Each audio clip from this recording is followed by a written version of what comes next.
అక్బరుద్దీన్ ఓవైసీ గారు అడిగినా బీజేపీ అడిగినా బీఆర్ఎస్ అడుగుతున్నది ఒకటే, రూల్ పొజిషన్ ఏం చెప్తుంది? ఎల్ఏ మినిస్టర్ గారేమో రూల్స్ మేము రేపు డిస్కస్ చేద్దాము, మీరు అమెండ్మెంట్స్ ఇవ్వచ్చు అని చెప్పిపోయారు. కానీ మీ సెక్రటరీ గారు ఏమంటున్నంటే దేర్ ఆర్ నో అమెండ్మెంట్స్, ఇవాళనే డిస్కషన్ పూర్తి చేస్తామంటున్నారు. సార్ బేసికల్గా మన శాసనసభ అంటేనే శాసనాలు చేసే సభ. మన ప్రాథమిక పనే చట్టాల రూపకల్పన. మరి ఆ చట్టాల మీదనే కనీసం ప్రతిపక్షాలకు అమెండ్మెంట్ ఇచ్చే అవకాశం లేకుండా, మాట్లాడే అవకాశం లేకుండా, ఒక్క సెకండ్ ఐఎమ్ కంప్లీటింగ్ సార్.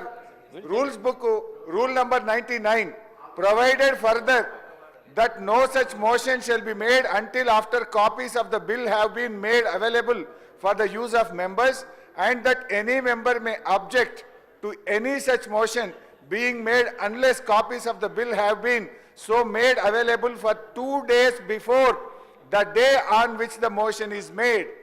2 రోజుల ముందు బిల్లు కాపీలు సభ్యులకు ఇవ్వకపోతే ఏ మెంబర్ అయినా లేచి అబ్జెక్షన్ చెప్పొచ్చు అని మన రూల్ బుక్ చెప్పింది. లేస్తే మాట్లాడితే మా ఎల్ఏ మినిస్టర్ రూల్ బుక్ పెట్టుకొని మాట్లాడతాడు. మరి ఈ రూల్ బుక్లోనే 2 రోజుల ముందు బిల్లు పెట్టాలన్నారు. 2 రోజులు కాదు, 1 రోజు ముందనే పెట్టండి. ఇంకోటి అమెండ్మెంట్స్, ఆ బిల్లులో ఏమైనా తప్పులు ఉన్నప్పుడు, ఈ బిల్లే కాదు అమెండ్మెంట్స్ ఇచ్చే హక్కు కూడా సభ్యులకు ఉంటుంది.